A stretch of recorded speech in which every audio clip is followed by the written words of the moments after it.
Assalamualaikum warahmatullahi wabarakatuh. Salam sejahtera untuk kita semua. Senang berjumpa lagi pada pertemuan ini. Kita akan membahas mengenai model Autoregressive Integrated Moving Average atau ARIMA di dalam penelitian keuangan. Sebelum kita melanjutkan pada slide-slide berikutnya, saya akan menjelaskan dulu mengenai apa itu model ARIMA atau model Autoregressive Integrated Moving Average. Model ARIMA merupakan salah satu model analisis time series yang cukup terkenal di era tahun 1990 hingga kini. ARIMA atau Autoregressive Integrated Moving Average merupakan metode gabungan antara autoregressive dan moving average, yang mana model tersebut dibangun berdasarkan kedua kriteria ini. Apakah model autoregressive murni, moving average murni, atau gabungan keduanya, yang nantinya bisa kita tentukan berdasarkan pola data ACF dan PACF-nya, atau auto correlation function dan partial auto correlation function-nya. ARIMA ini merupakan metode analisis time series sama seperti analisis trend, moving average, seperti pada materi pembelajaran sebelum-sebelumnya, di mana pada slide ini saya akan membahas dulu mengenai tujuan pembelajaran dari materi ini. Dengan mengikuti materi ini, diharapkan mahasiswa bisa memahami model ARIMA atau Autoregressive Moving Average, seperti apa modelnya, sehingga Anda bisa melihat bagaimana beberapa persamaan dan perbedaan dengan model-model yang sebelumnya telah kita bahas maupun yang akan kita bahas selanjutnya. Kemudian diharapkan juga Anda bisa memahami prosedur Bob Jenkins dalam model ARIMA, di mana model Bob Jenkins ini sendiri, model Bob Jenkins merupakan salah satu metode yang biasa digunakan dalam melakukan peramalan jangka pendek. Dan juga biasanya dengan model ini juga kita bisa melihat nilai dari tahun-tahun sebelumnya dari suatu variabel atau nilai kesalahan di masa lalu. Kemudian selain itu juga Anda dengan pembelajaran ini diharapkan dapat mengimplementasikan model ARIMA dan memahami prosedur IFUS dalam pemodelan ARIMA, dan pada akhirnya Anda pun diharapkan dapat menginterpretasikan output program IFUS model ARIMA.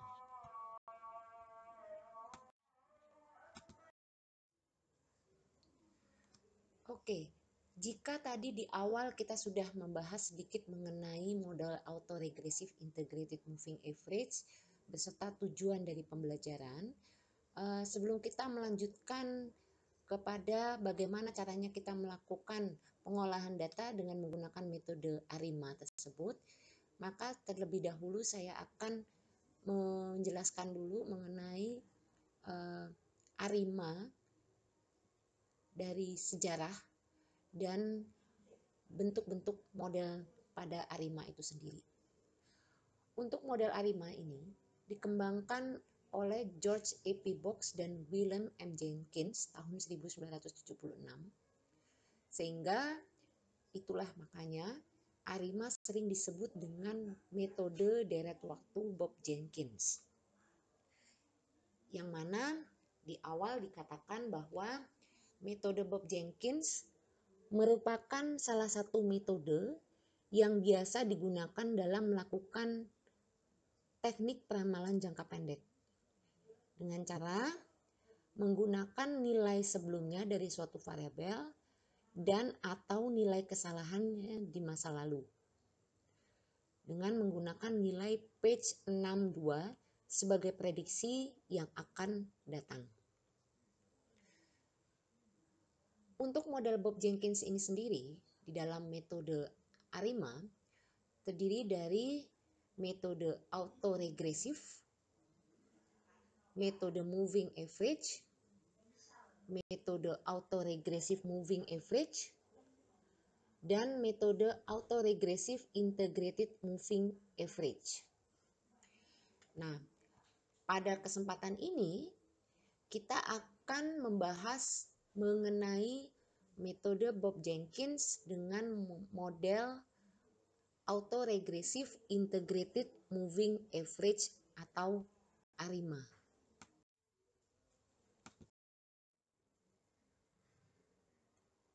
Sedangkan untuk proses regresi diri dalam pemodelan ARIMA dalam metode Bob Jenkins terdiri dari proses regresi diri atau yang disebut juga dengan autoregresif, di mana diketahui AR atau autoregresif merupakan regresi deret peubah tidak bebas Y pada tahun tertentu terhadap amatan waktu lampau dirinya sendiri, sehingga diperoleh YTK untuk K sama dengan 1 tahun sebelumnya, 2 tahun sebelumnya, sampai tahun-tahun berikutnya pada masa yang lampau. Dan T sama dengan periode yang berlanjut atau berlaku. Sehingga dari proses regresi autoregresif AR tersebut diperoleh model seperti pada kotak yang berwarna kuning sebagai berikut.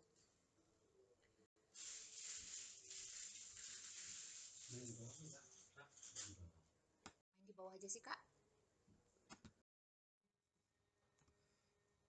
Untuk proses regresi diri ada beberapa tahap. Kali ini kita akan bahas dulu mengenai tahapan proses regresi diri pada ODO atau diferensiasi pertama. Dengan model persamaan regresi diri ODO pertama, katakanlah AR1, persamaannya seperti kita lihat pada kotak yang pertama, yaitu YT sama dengan beta kali variabel peubah tidak bebas Y untuk 1 tahun sebelumnya, ditambah koefisien pada variabel peubah untuk 2 tahun sebelumnya, ditambah dan seterusnya sampai koefisien tertentu untuk variabel peubah tidak bebas pada tahun-tahun sebelumnya, ditambah error. Dari persamaan tadi kita bisa melihat ada 2 sifat dari mode regresi ODO pertama atau AR1. Ada 2 nanti kita lihat. Sifat yang pertama ada pada kotak yang di tengah, dan sifat yang kedua ada yang pada kotak yang paling bawah. Dengan syarat kestasioneran proses AR1 ini atau proses regresi diri ODO pertama ini adalah sigmanya kurang dari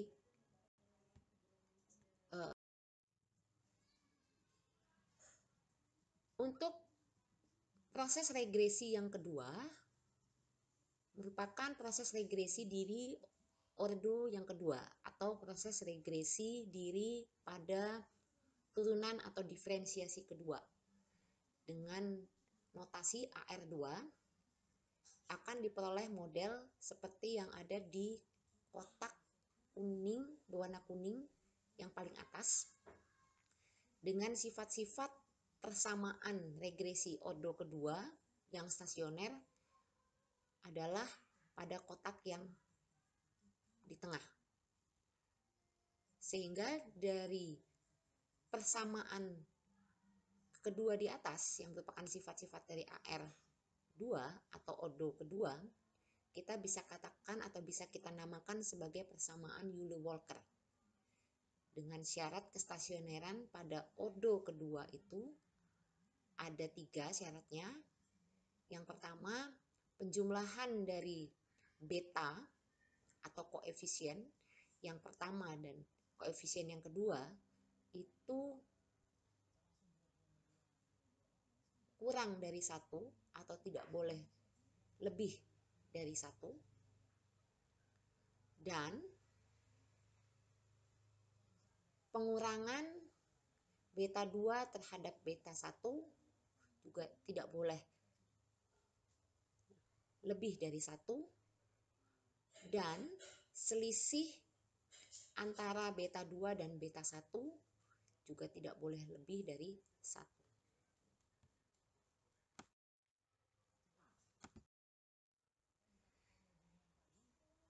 Jika tadi kita bahas mengenai proses regresi diri pada turunan pertama dan yang kedua, selanjutnya kita akan membahas mengenai proses regresi diri untuk ordo pada tahun-tahun sebelumnya. Artinya bisa saja pada tahun ketiga, keempat, kelima, keenam, ketujuh, dan seterusnya. Untuk persamaan AR pada ordo P.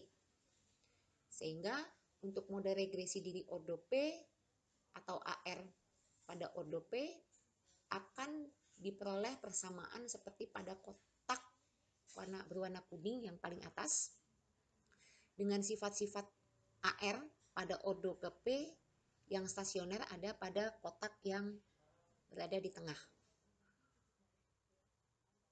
Sehingga persamaan Euler-Walker untuk AR pada ordo P adalah rho yang pertama sama dengan beta 1 ditambah beta 2 kali rho 2 sampai dengan beta P dikali variabel peubah dependen pada leg yang pertama.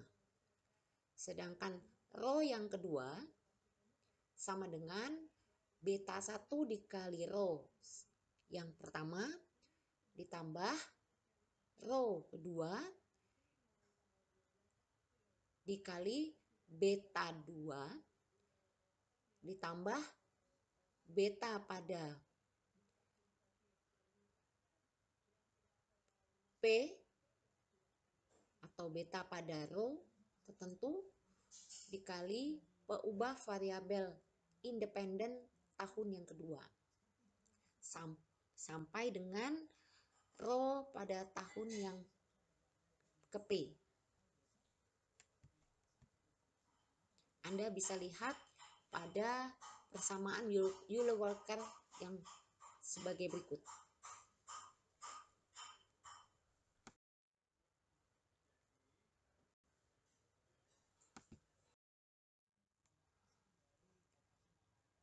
Sedangkan untuk proses rataan bergerak atau moving average-nya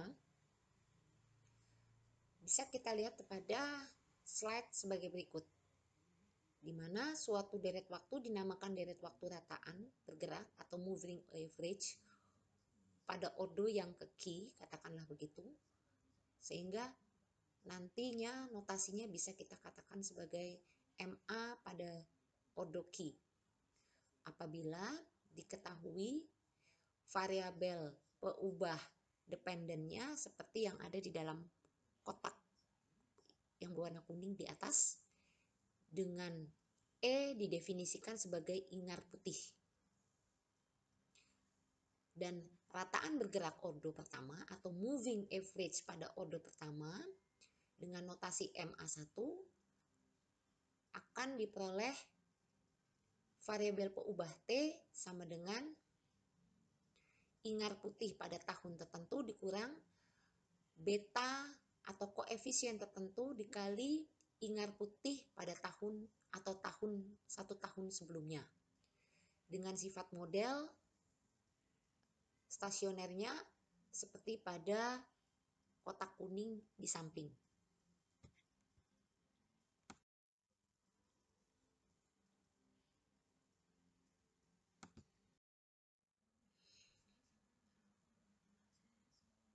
Untuk rataan bergerak atau moving average ordo yang kedua, maka model MA2, saya notasikan rataan bergerak atau moving average ordo kedua sebagai MA2, akan diperoleh peubah variabel dependen Y pada tahun tertentu sama dengan ingar putih pada tahun tertentu dikurang koefisien pada ingar putih 1 tahun sebelumnya, dikurang koefisien pada ingar putih 2 tahun sebelumnya. Dengan sifat model seperti yang ada di kotak yang di tengah-tengah, hingga rataan bergerak pada ordoki diperoleh variabel peubah Y pada tahun tertentu T sama dengan ingar putih pada tahun tertentu T dikurang beta 1 pada ingar putih 1 tahun sebelumnya dikurang beta 2 pada ingar putih 2 tahun sebelumnya, dan seterusnya. Yang merupakan model umum dari MAK. Sehingga berlaku model umumnya pada kotak yang berwarna kuning yang paling bawah. Anda perhatikan saja kotak yang paling bawah, yaitu rho pada K.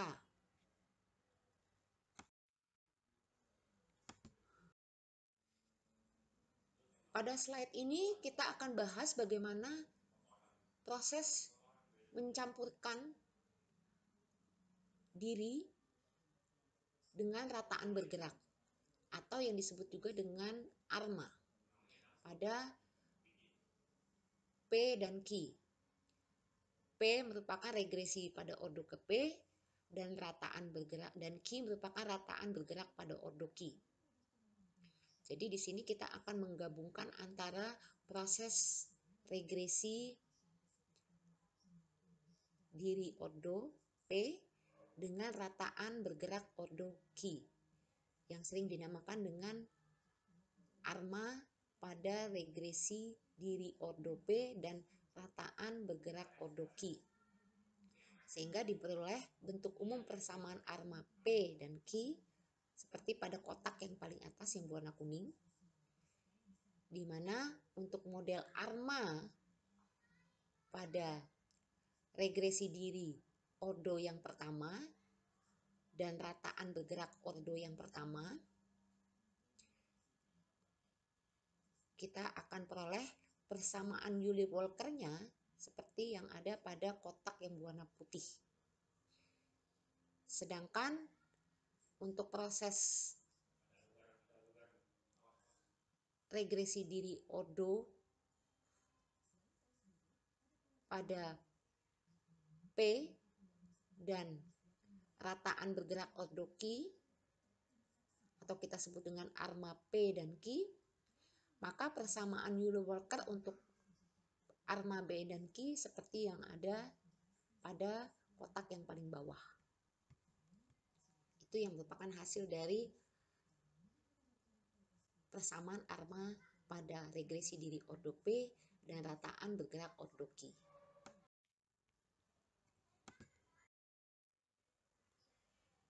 Dari pengenalan mengenai persamaan ordo pada model diri maupun pada rataan pada ordo tertentu, maka akan diperoleh model autoregressive integrated moving average atau ARIMA, di mana kita bisa lihat beberapa hal yang ada di dalam ARIMA itu sendiri. Nanti yang pertama adalah syarat utama dari model ARIMA itu harus ada model AR, model MA atau moving average, dan model ARMA sebagai suatu kestasioneran deret waktu yang akan digunakan. Apabila dalam deret waktu tersebut tidak stasioner dalam beberapa level, maka kita perlu melakukan proses diferensiasi atau difference supaya bisa hasilnya menjadi stasioner. Kemudian untuk diferensiasi pertama atau turunan yang pertama, apabila belum menghasilkan deret yang stasioner, maka kita melakukan diferensiasi pada tingkat berikutnya dan seterusnya. Ini artinya dalam metode atau model ARIMA ini kita perlu mencari nilai stasionernya. Apabila hasil dari waktu tersebut tidak stasioner, berarti kita harus melakukan proses diferensiasi atau diferensi atau difference. Nah, model AR, MA, dan ARMA yang dilakukan proses stasioner dengan menggunakan metode-metode difference, maka inilah yang disebut sebagai model autoregressive integrated moving average atau yang sering kita sebut dengan model ARIMA.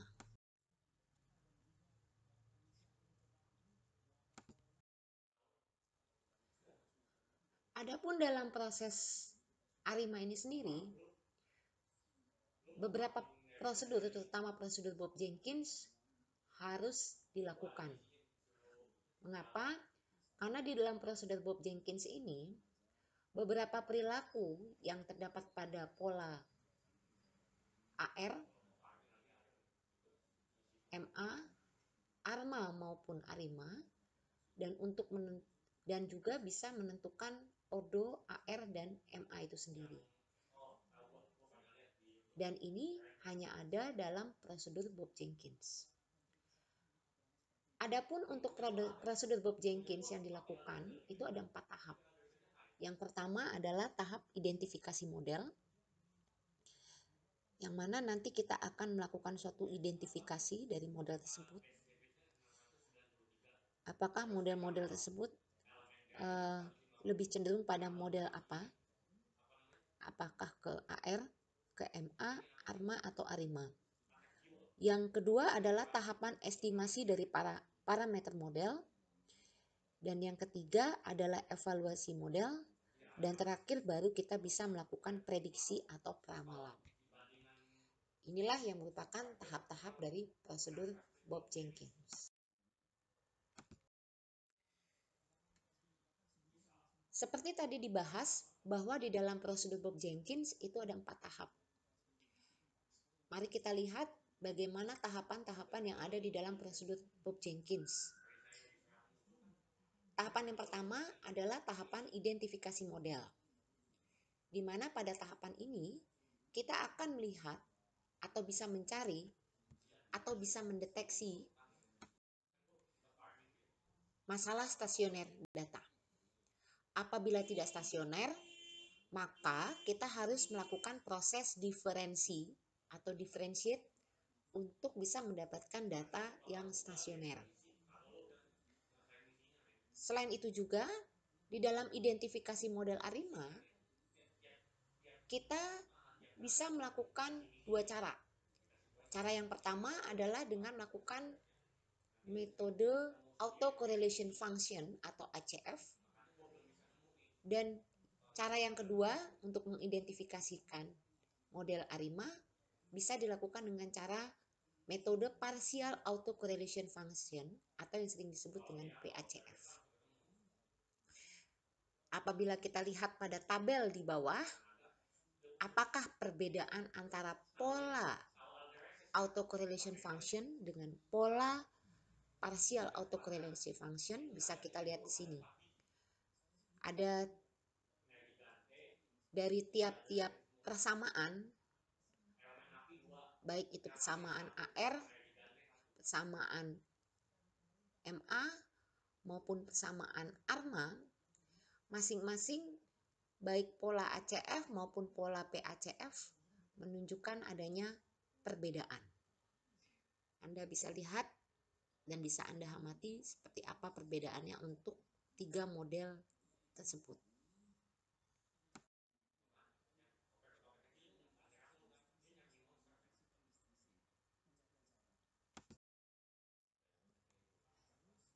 Di sini kita bisa lihat seperti apa pola dari autocorrelation function dan pola dari partial autocorrelation function untuk persamaan AR pada ordo yang pertama. Anda bisa lihat di atas pada gambar 51. Sedangkan pada gambar 52 yang ada di bawah, kita bisa melihat perbedaan antara pola autocorrelation function dan partial autocorrelation function untuk AR pada diferensiasi atau odo yang kedua. Anda bisa lihat di sini pada gambar.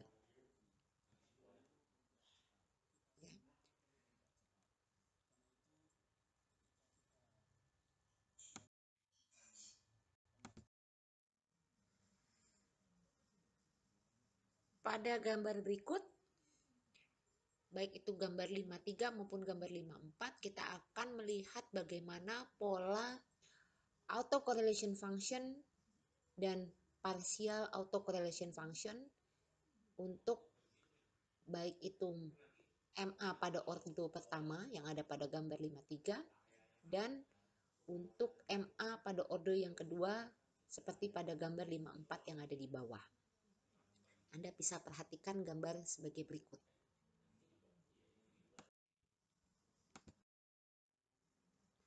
Oke, pada gambar 55 sebagai berikut kita juga akan melihat perbedaan antara pola autocorrelation function untuk ARMA pada ordo 1 dan 1 dan juga untuk partial autocorrelation untuk ARMA 11.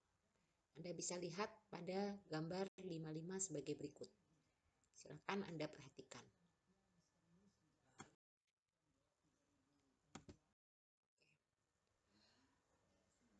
Selanjutnya, tahap yang kedua adalah tahapan estimasi para model. Pada tahapan ini, kita bisa mencari model yang terbaik melalui suatu uji kelayakan model. Adapun untuk uji kelayakan model, nanti disarankan untuk mencari model yang terbaik berdasarkan hasil goodness of fit melalui uji T atau uji parsial, uji F atau uji simultan, R-square, serta kriteria Akaike Information Criterion atau AIC dan kriteria SWAS atau kriteria SC. Inilah yang merupakan tahapan dalam estimasi para model. Tahapan yang kedua adalah tahapan evaluasi model. Dalam tahapan evaluasi model ini, beberapa hal yang perlu dilakukan adalah antara lain kita perlu melakukan uji residual model. Dalam uji residual model yang diperoleh adalah model yang baik apabila kategorinya memiliki residual yang bersifat random atau white noise. Jadi untuk model yang memiliki residual yang bersifat random inilah yang merupakan model yang terbaik. Selain itu juga kita bisa melihat dari hasil analisis residual dengan korelogramnya melalui pola ACF dan pola PACF. Dalam evaluasi model pula, kita bisa mencari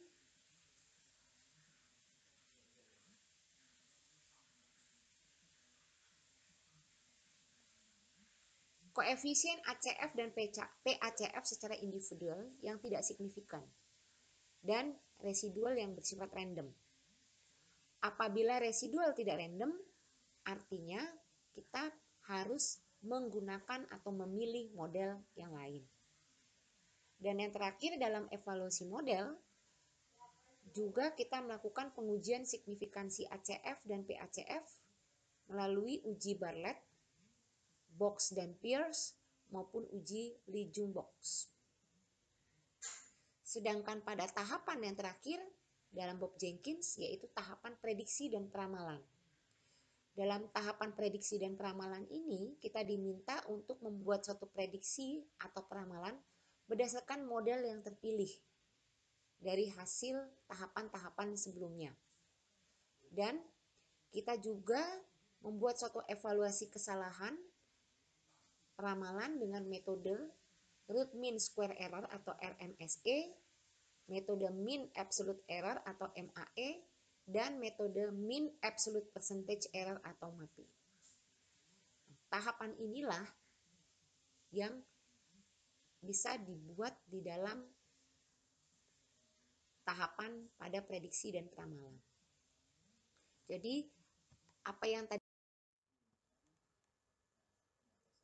pada slide kali ini kita akan membuat atau mengolah data untuk pemodelan ARIMA dengan menggunakan program eFuse. Jadi tahapan ini sebenarnya yang paling ditunggu oleh Anda semua. Bagaimana sih caranya membuat pemodelan ARIMA atau mengolah data dengan menggunakan model ARIMA tapi dengan menggunakan eFuse. Yang pertama tadi yang jelas kita harus mengikuti prosedur Bob Jenkins. Yang sudah kita pelajari tadi bahwa prosedur Bob Jenkins itu ada 4. Nah, jadi kita memulai pada kertas kerja kita untuk menggunakan eFuse, kita mulai dengan tahapan Bob Jenkins yang pertama, yaitu identifikasi model. Di identifikasi model ini nanti kita akan mendeteksi masalah stasionaritas, kemudian identifikasi model ARIMA melalui pola autocorrelation function dan partial autocorrelation function, dan juga nanti kita akan bentuk modelnya. Caranya bagaimana? Coba Anda perhatikan gambar di bawah ini. Langkah awal, apabila kita sudah punya data tersebut sudah kita ekspor dari Excel ke eFuse, artinya kita sudah memiliki data dan menentukan variabel-variabel, baik itu variabel peubah maupun peubah bebas maupun peubah tidak bebasnya, dan variabel-variabel lain. Jadi caranya adalah pada menu eFuse kita ambil menu quick, kemudian selanjutnya kita pilih menu estimate equation, sehingga gambar dari menu estimate equation akan muncul seperti pada gambar di bawah, ya, equation estimation. Nanti di dalam menu equation estimation ada 2 menu yang muncul, yaitu specification sama option. Nah, apabila kita buka tampilan specification-nya, ya, maka nanti kita disinilah pada menu ini kita memasukkan variabel yang mau kita bentuk di dalam suatu model. Jadi seperti apa sih spesifikasi dari persamaannya? Ya, di sini kita perlu, di sini ada DIHSG, ya. D itu menunjukkan derivatif atau ordo, ya. IHSG, kemudian C itu konstanta, kemudian AR pada ordo ketiga, AR campuran, ya, ARMA 1-1. Nah, ini modelnya. Kemudian untuk estimation settingnya, ya, kita pilih LS, least square and LS and ARMA. Kenapa di ARMA? Kalau kita lihat di variabel ini ada variabel AR 1-1. Ini menggambarkan inilah variabel ARMA-nya. Nah, kemudian untuk sampel, kebetulan pada contoh kasus ini saya menggunakan sampel responden 1 sampai 246, ya. Kemudian kita okekan. Ya. Nah, di sini untuk model equation estimation ini kita harus buat dulu persamaannya sesuai hasil langkah pada identifikasi sebelumnya, kemudian kita lakukan secara berulang sesuai banyaknya model alternatif. Nah, apabila kita membuat beberapa model, tentu saja yang kita pilih adalah pertama, koefisien determinasi atau F-square-nya yang paling besar, berarti itu kita pilih, atau dan kita juga pilih berdasarkan kriteria AIC dan SC yang terkecil. Jadi dalam hal ini model itu bisa kita lakukan, kita membentuk suatu persamaan ini bisa dibuat dalam beberapa bentuk persamaan. Tapi nanti hasilnya yang kita ambil adalah pada determinasi yang paling besar dan kriteria AIC dan SC yang paling kecil. Itulah model yang teridentifikasi bagus.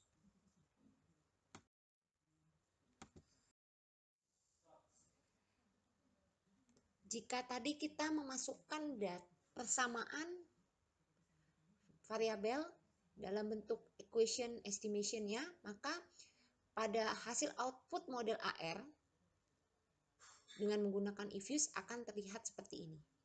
Seperti pada tabel 53. Ini output model pertama, D menunjukkan diferensiasi. Dummy IHSG sama dengan C ditambah AR pada ordo ketiga ditambah AR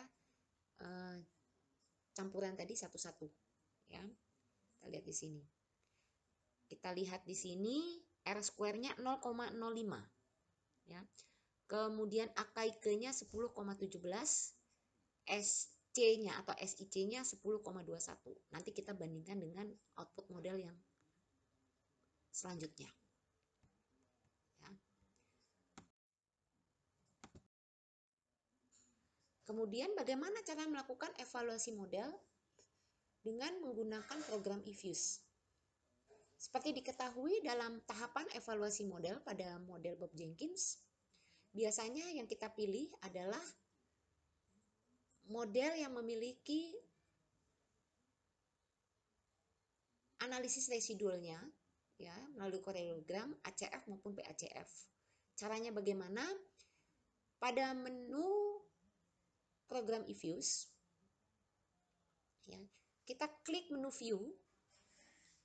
Setelah itu kita klik pada menu view akan muncul beberapa macam tes. Yang kita pilih adalah menu residual test. Dan kemudian dari menu residual test itu kita akan pilih lagi menu koreogram Q statistik. Sehingga apabila menu koreogram Q statistik itu kita okekan atau kita approve, maka hasilnya seperti pada gambar berikut. Ya. Di sini akan terlihat include observasinya 245 dari sampel 246.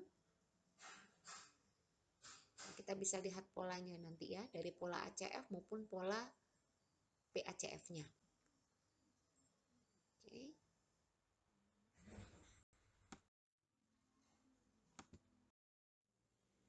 Selanjutnya kita mencoba untuk menjalankan prosedur yang terakhir, yaitu prosedur prediksi atau peramalan dengan menggunakan program eFuse. Caranya bagaimana? Pada menu program eFuse yang Anda miliki, yang sudah Anda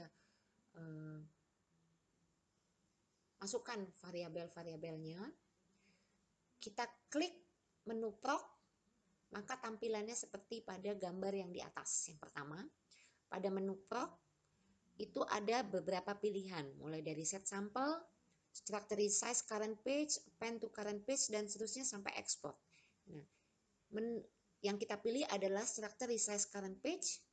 Apabila kita klik, maka akan muncul gambar pada di sampingnya, yaitu work file structure.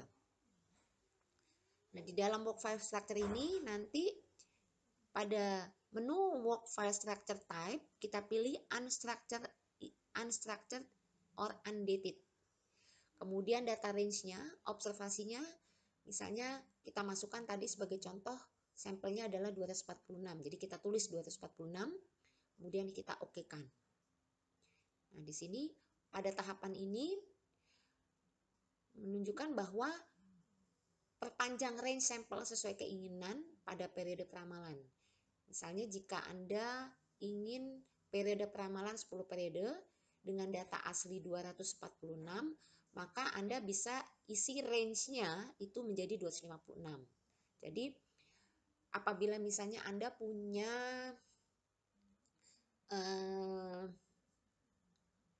data observasinya 246, bisa kita perpanjang dengan 10 periode. Berarti kita isi 256 dan seterusnya. Nah, nanti tahapan dari work file structure itu apabila diklik ya, itu oke.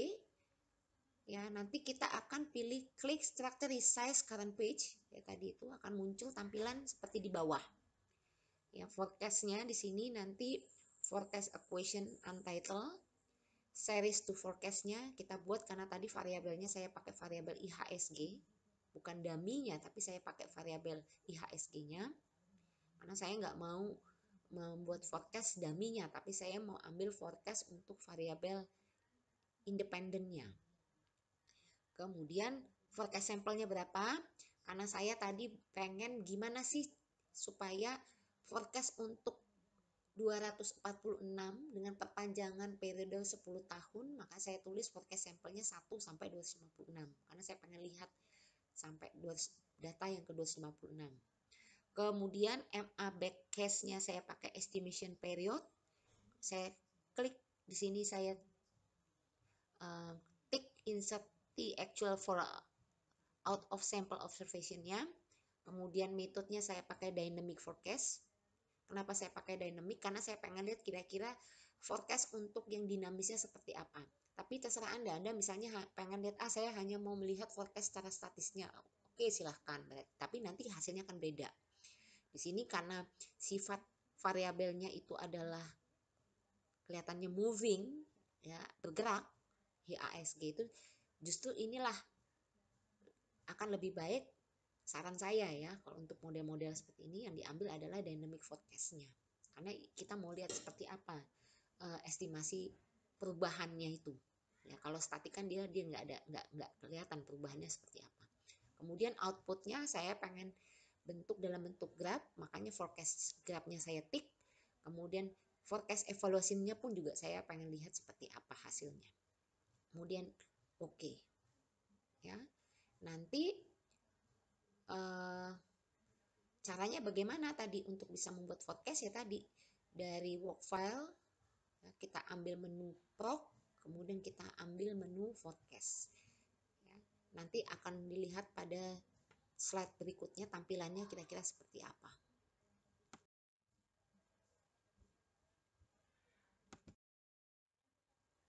Nah, inilah gambar dari hasil output forecast dynamicnya, sesuai dengan tahapan-tahapan yang dibuat pada slide sebelumnya, ya.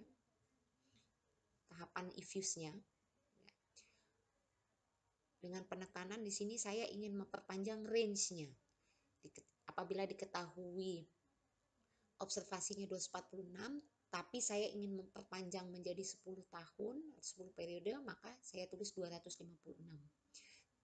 Begitu juga untuk metode peramalan penambahan periode, silahkan sesuka Anda. Anda mau nambah 10 tahun kek, 5 tahun, atau 15 tahun, atau 13 tahun, itu sesuai dengan kebutuhan Anda. Kira-kira berapa perpanjangannya. Ya.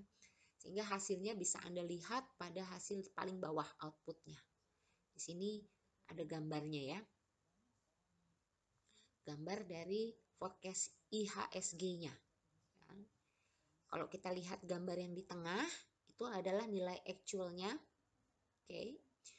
Kemudian garis yang paling tengah, itu adalah nilai actualnya dengan sampel 256.